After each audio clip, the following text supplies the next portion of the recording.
Good morning champion. நம்ம இன்னைக்கு என்ன பார்க்க போறோம்னா மொமெண்ட் ஆஃப் இனர்ஷியா அப்படின்ற ஒரு விஷயத்தை பத்தி பார்க்க போறோம். சரியா? ஃபர்ஸ்ட் இனர்ஷியானா என்ன அப்படின்றத புரிஞ்சுப்போம். அப்ப நியூட்டன் வந்து கண்டுபிடிச்சாரு, ஃபோர்ஸுக்கும் ஆக்சிலேஷனுக்கும் உள்ள தொடர்பு கண்டுபிடிச்சாரு. என்ன கண்டுபிடிச்சாருன்னா force is directly proportional to acceleration கண்டுபிடிச்சாரு. acceleration. சரியா? அதான் ஒரு நியூட்டன் கண்டுபிடிச்ச ஃபர்ஸ்ட் விஷயம். Force is proportional to acceleration. So அப்ப when you want to remove the proportionality என்ன பண்ணணும்? Constant time போடணும். ஸோ கான்ஸ்டன்ட் வந்து என்னன்னா எம்னு போட்டாரு. F equal to MA. F equal to MA. எம்ன்றது என்ன கான்ஸ்டன்ட்னா it is called inertia constant பேர் வச்சாங்க. அது கான்ஸ்டன்ட் தெரியும். கான்ஸ்டன்ட் முன்னாடி அவன் என்ன கான்ஸ்டன்ட் பேர் வச்சாங்க? என்ன கான்ஸ்டன்ட்? Inertia constant. அப்புறம் நாளை பின்ன வரலாறு மாற மாற அந்த இனர்ஷியா கான்ஸ்டன்ட் தான் பேர் என்னன்னா மாஸ்ன்னு வச்சாங்க. Mass man. சரியா? எடுத்த இடத்துலயே மாஸ் வைக்கல, அது இனர்ஷியா கான்ஸ்டன்ட். அப்ப இங்க நீ புரிஞ்சுக்கணும், என்ன புரிஞ்சுக்கணும்? இனர்ஷியானா என்னன்னு புரிஞ்சுக்கணும். இனர்ஷியானா என்னன்னா எதிர்ப்புன்னு அர்த்தம். இனர்ஷியானா என்னன்னு அர்த்தம்? எதிர்ப்பு. அப்படின்னு அர்த்தம். அப்ப சின்னதா ஒரு மாஸ் இருக்கு, ஒரு 5 kg மாஸ் இருக்கு, ஒரு 50 kg மாஸ் இருக்கு. எதை தள்ளனா எதிர்ப்பு அதிகமா இருக்கும்? சார் 5 kg மாஸ் மறுபடியும் சொல்லுங்க. 50 kg ஒண்ணு இருக்கு. எதை தள்ளனா எனக்கு எதிர்ப்பு அதிகமா இருக்கும்? ரெண்டு 5 kg. 5 kg எதிர்ப்பு அதிகமா இருக்குமா? 50 kg சார் தள்ளனா அது ஈஸியா ஈஸியா தள்ளிடலாம், எதிர்ப்பே இருக்காது. அஞ்சு ஆ, கேஜில எதிர்ப்பு இருக்காது. 50 kg தள்ளுறதுக்குள்ள நம்ம இதுவாகணும். சரியா? ஒருத்தர் ஆ, குண்டா ஒரு பையன் இருக்கான், ஒல்லியா ஒரு பையன் இருக்கான். ஒல்லியா இருக்க பையனை ஈஸியா தள்ளி விட்டுடலாம், குண்டா இருக்க பையனை தள்ள முடியாது. அப்ப இங்க புரிதல் என்னன்னா மாசு அதிகமாக அதிகமாக அதிகமாக எதிர்ப்பு அதிகமாகும். புரியுதா? Yes sir. Yes sir. Mass is increases, resistance increases. அப்படின்னா இனர்ஷியா இன்க்ரீசஸ். அந்த ரெசிஸ்டன்ஸ் தான் இனர்ஷியா. ஓகேவா? சோ இது வந்து ஒரு லீனியர் மோஷன்ல ஃபோர்ஸோட ஃபோர்ஸ், ஆக்சிலேஷனு, மாஸ் இதை பத்தி கதை சொல்லியாச்சு. இதே இப்போ ரொட்டேஷன் மோஷன். சரியா? ரொட்டேஷன் மோஷன்ல சுத்தும் போது ஒரு பாடி இருக்கு, அந்த பாடியை சுத்துறோம். சுத்தும் போது எப்படி தள்ளும் போது மாஸ் எடுத்துட்டோ, சுத்தும் போது ஒருத்தர் எதுக்கணும்ல. சார் தள்ளும் போது எதுக்குறவங்க பேர் இனர்ஷியா, அவன் தான் மாசு. சரியா? தள்ளும் போது எதுக்குறவங்க பேரு மாசு, சுத்தும் போது எதுக்குறவங்க பேரு மூமெண்ட் ஆஃப் இனர்ஷியா. அப்ப எப்படி டிஃபைன் பண்ணுவ? Moment of inertia is the resistance offered by the body, body. offered by the body against rotational motion.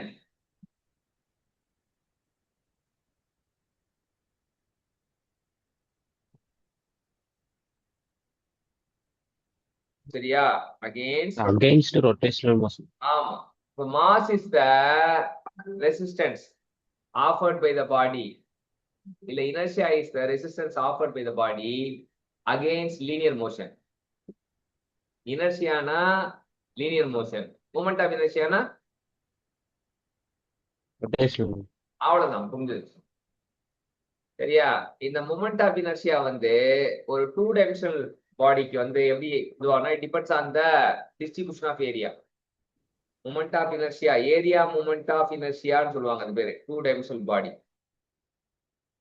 ஒரு 2D டயக்ராம் போடுங்க, ஒரு பிளேன் சர்ஃபேஸ் வரைஞ்சு வச்சுக்கேன்.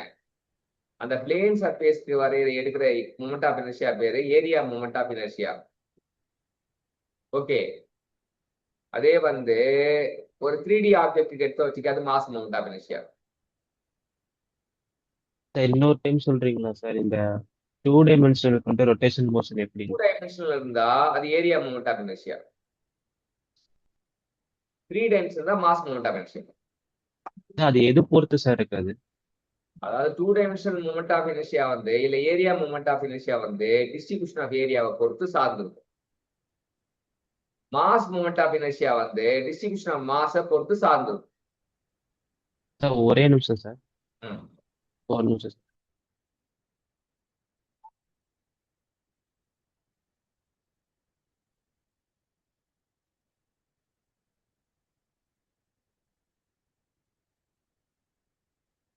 அதுதான் நம்ம புரிஞ்சிக்க வேண்டிய விஷயம். ஒரு 2D சர்ஃபேஸ் வந்து ஒரு பிளேன் ஏரியா. 2D வந்து பிளேன் ஏரியா. அந்த பிளேன் ஏரியா சரி சரி ஒன்றும் பிரச்சனை இல்லப்பா. ஒரு 2D சர்ஃபேஸ் வந்து பிளேன் ஏரியா. அந்த பிளேன் ஏரியா வந்து நமக்கு சார்ந்திருக்குமா? அதுதான்.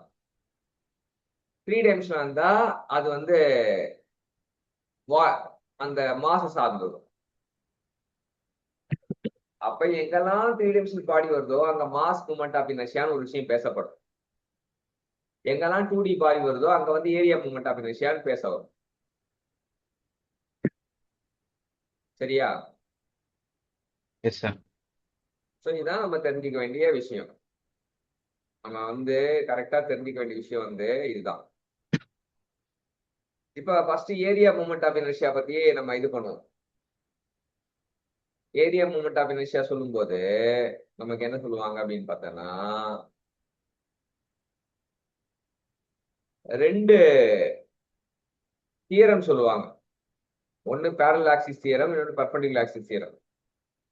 மொமெண்ட் ஆஃப் இனர்ஷியாக்கு ரெண்டு தியரம் இருக்கு. ஒன்னு பேரலல் ஆக்சிஸ் தியரம், இன்னொன்னு perpendicular axis theorem. So parallel axis theorem பொறுத்த வரைக்கும் என்ன அப்படின்னா,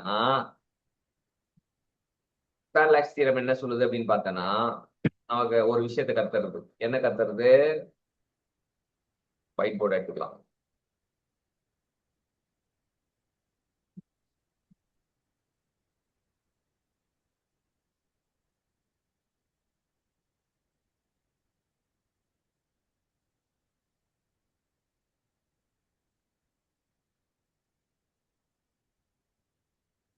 ஒரு ட்ரையாங்கிள் வரைகிறேன். வரைஞ்சிட்டேன். இப்போ வந்து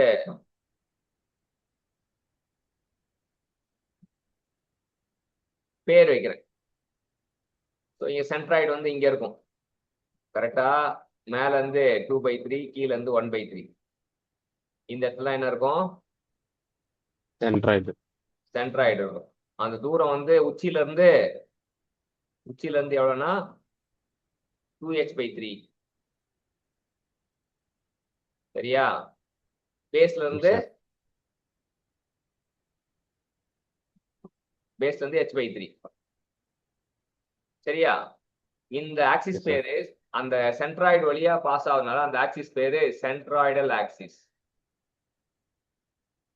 ஆக்சிஸ் பேர் என்ன ஆக்சிஸ்? Centroidal axis. ஸோ கீழே வந்து இருக்கிறதுக்கு பேரு பேஸ். இட் இஸ் ஏதோ ஒரு பேஸ் ஆக்சிஸ் அப்படி சொல்லலாம். சரியா? மேல எஸ் சார். இருக்கிறதுக்கு பேரு வெர்டெக்ஸ்.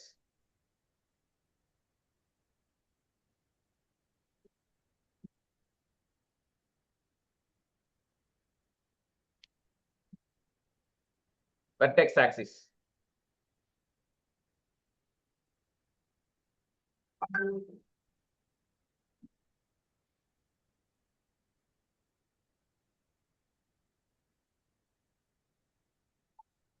சரியா?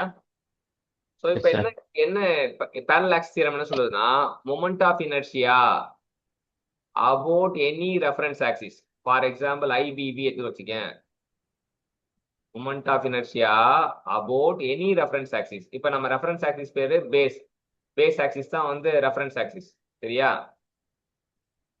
moment of inertia about any reference axis is equal to sum of the moment of inertia about centroidal axis.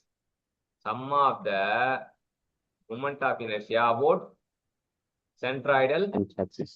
axis and product of area and product of area and product of area square of the distance between centroidal axis and reference axis. Square of டிஸ்டன்ஸ்னா இந்த தூரம், ரெண்டு ஆக்சிஸ்க்கும் இடைப்பட்ட தூரம் எவ்வளோ? இந்த தூரம் எவ்வளோ? H h/3. சார் பேஸுக்கும் h/3. பேஸ் ரெஃபரன்ஸ் ஆக்சிஸ், இன்னொன்னு சென்ட்ராய்டு ஆக்சிஸ், ரெண்டுத்துக்கு இடைப்பட்ட தூரம் அதோட ஸ்கொயர் போட்டா கிடைச்சிரும். சரியா? அதான் நம்ம தெரிஞ்சுக்க வேண்டியது. Yes sir. இப்ப நம்ம இதான் ஸ்டேட்மெண்ட் மறுபடியும் நீங்க நான் சொல்ல முடியுமா? நான் சொல்றேன், கேளு, காதால கேட்டுக்கோ. Moment of inertia about any reference axis, அது இப்ப நான் பேஸ் எடுத்துக்கிறேன். Moment of inertia about any reference axis is equal to, simple இருக்காங்க, equal simple, yes sir. Is equal to, அப்புறம் பிளஸ் சிம்பிள் இருக்கா, yes sir. Equal to sum of the, அந்த பிளஸ்க்கு பதிலாக தான் நம்ம என்ன சொல்றோம், sum of the moment of inertia about centroidal axis IGG இருக்கா, yes sir. And product of area and square of the distance between the centroidal axis and reference axis.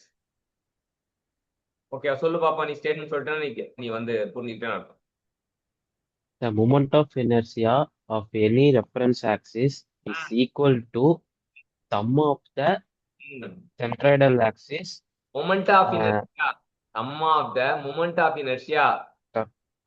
Sum of the moment of inertia about central axis and area and the square of the product of the product na பெருக்கல். Product of area and product of area and the square of the distance between the centroidal axis and the reference.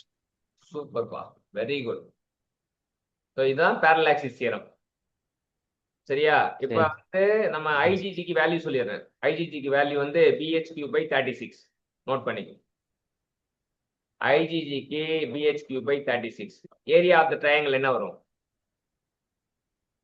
half of the half bh எழுதிக்கோ. Area of triangle வந்து half bh. அப்புறம் y வந்து IBB மட்டும் வரும் sir. IBB தான் நம்ம கண்டுபிடிக்க போறோம். அது எது BH IBB னா moment of inertia about base.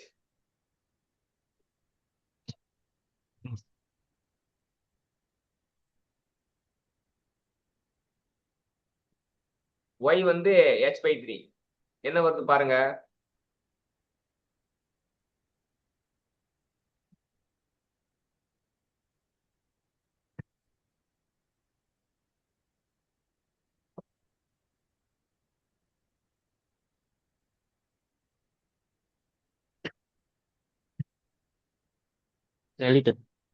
எவ்வளவு வருது?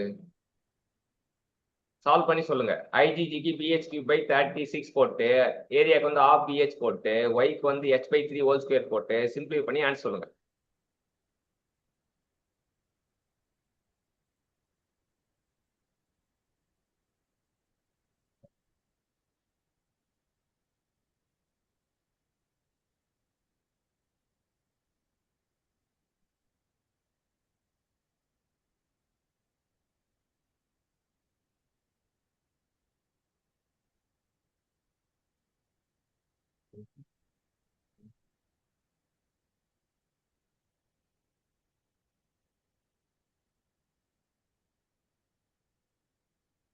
சார் எனக்கு இது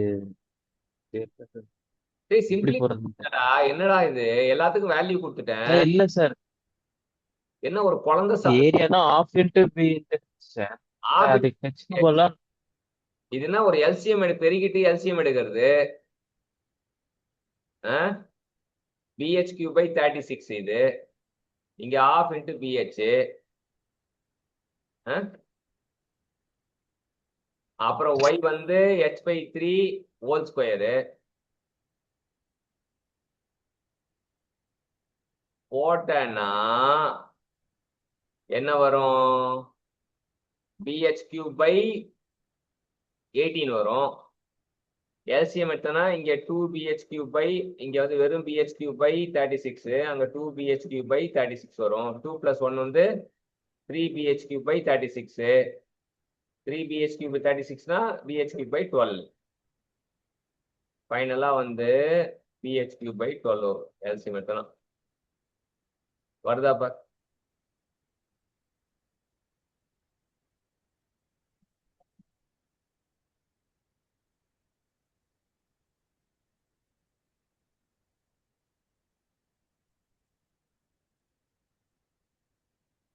Our final answer is BH cube by 12.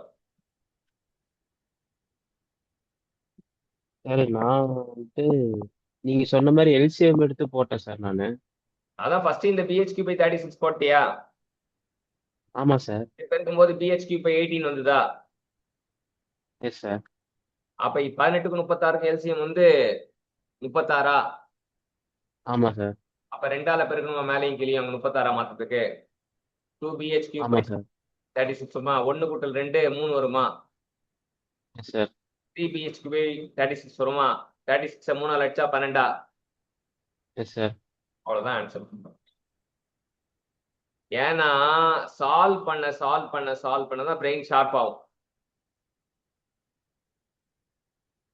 Okay sir. புரியுதா? Yes sir. இதே போல கண்டுபிடிப்போம். IVV IVV equal to IGG plus AY square போட்டு கண்டுபிடி. IVV equal to IVV equal to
என்ன வந்தது?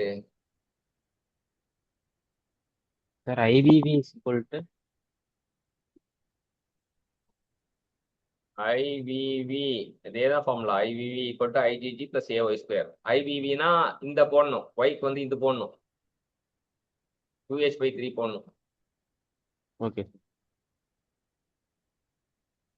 ஏன்னா ரெஃபரன்ஸ் ஆக்சிஸ் வந்து vertex ஆக்சிஸா மாறிடுதுல்ல, yes sir.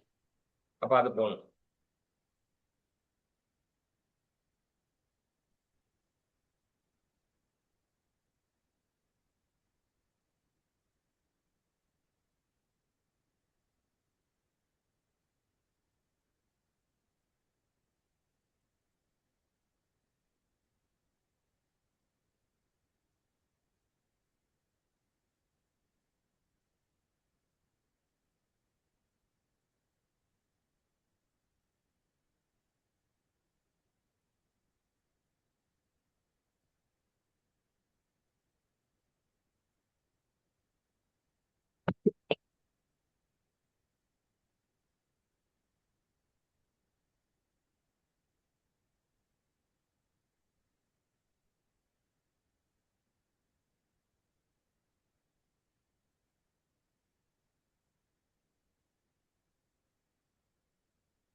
Sir 9BH cube divided by 36 sir.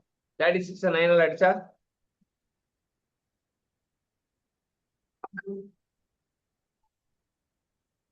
Sir BH cube divided by 4. அவ்வளவுதான்.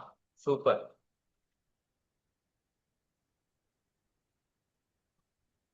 சரியா? இப்போ வந்து you are okay sir. you are able to find out the moment of inertia about base and moment of inertia about vertex ரெண்டு கண்டுபிடிச்சிட்டேன். ட்ரையாங்கிளுக்கு okay. Moment of inertia கேட்டாங்கன்னா, area moment of inertia கேட்டாங்கன்னா, moment of inertia about centre of கிராவிட்டின்னு கேட்பாங்க. Answer The moment of inertia about center of gravityனா வந்துட்டு சரி இப்ப அதான் வந்து சரி, பிஹெச்பி புரியுது. 36 ஐஜிஜி தான் அது, சரியா? அதான் வந்து ஓகே முன்னாடி டெரைவ் பண்ணி போடணும். ஆனா டெரிவேஷன் எல்லாம் போட்டா வந்து அது 16 மார்க்ஸ் மாதிரி போயிடும். அதனால ஐஜிஜி வந்து BHP by 36. Moment of inertia about சரி base. the moment of inertia about base வந்துட்டு bh cube divided by 1 bh cube divided by by 12 12. அப்புறம் மூமெண்ட் ஆஃப் இனர்ஷியா அபவுட் வெர்டெக்ஸ்னா bh cube divided by 4 அவ்வளவுதான். சரியா? 36 3ஆல வகுத்தா 36 3 36 3ஆல வகுத்தா 12. 12 3ஆல வகுத்தா 12 3 தான் 4 அதான் வரிசையா அப்படி ஞாபகம். 3ஆம் பாட்டு தெரிஞ்சா போதும். சரியா? இப்ப இது சரிங்க சார் வந்து என்ன தியரம் பார்த்தனா, it is parallel axis theorem. அடுத்தது பெர்பெண்டிகுலர் ஆக்சிஸ் தியரம் என்ன அப்படின்னு பார்த்தனா,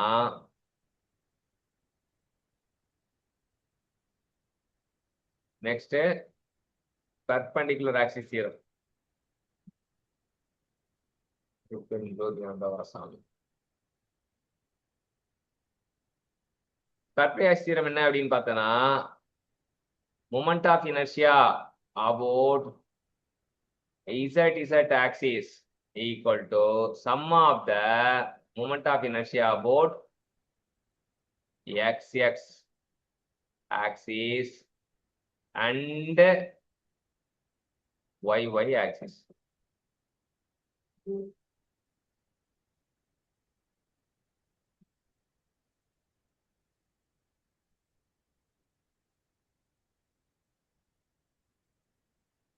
okay,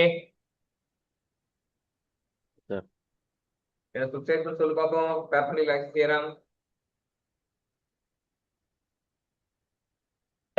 moment of inertia axis about z is equal to moment of inertia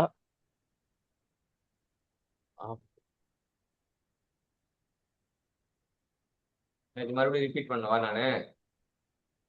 sir, moment of inertia about z axis is equal to sum of the plus இருக்குல்ல, sum yes of sir the moment of inertia about x axis and moment of inertia about y axis.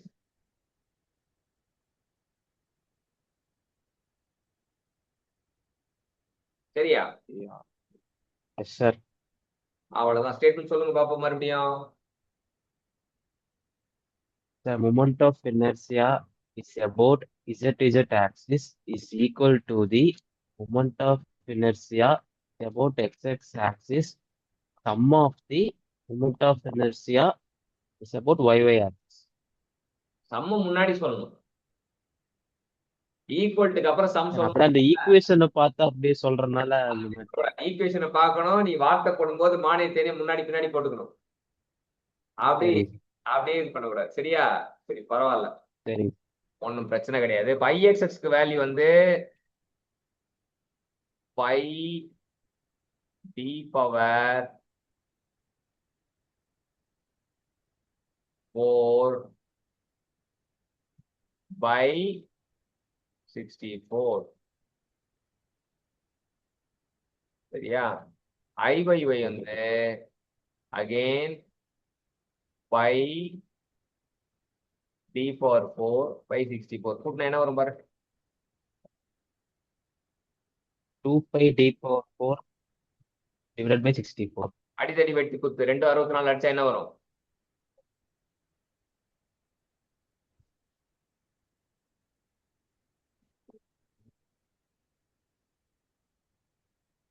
அறுபத்தி நாலு 2ஆல் அடிச்சா 32 sir அதான் வந்து ஜேவோட value. J வந்து by D power 4 by 32. இது வந்து circular cross செக்ஷனுக்கு. சரியா? ஒரு வட்டத்துக்கு ஐஎக்ஸ்எக்ஸோட வேல்யூ, ஐஒயோட வேல்யூ, ஐஇசட்டோட வேல்யூ. சரியா? ஓகே சார் எக்ஸ்எக்ஸ் ஆக்சிஸ், இது ஒய்ஒய் ஆக்சிஸ்,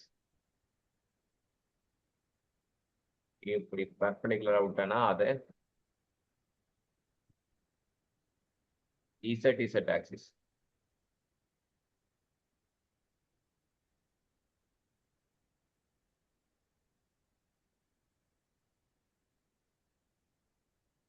ஓகே சார். ரெண்டு தியரம் கத்துக்கிட்ட, மூமெண்ட் ஆஃப் இனர்ஷியா என்னன்னு கத்துக்கிட்டேன் இன்னைக்கு. சரியா?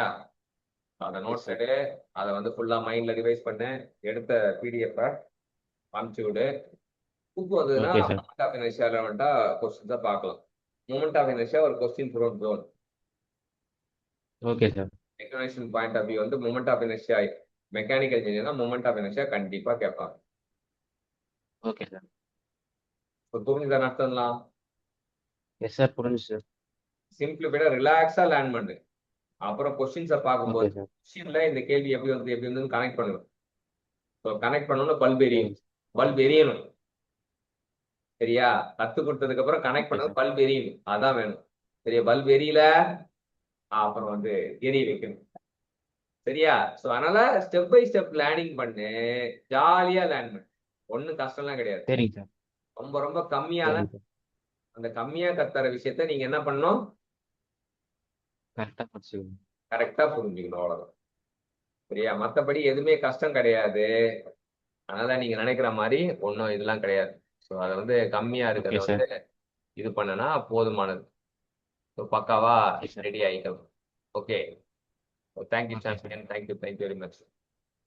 Thank you sir.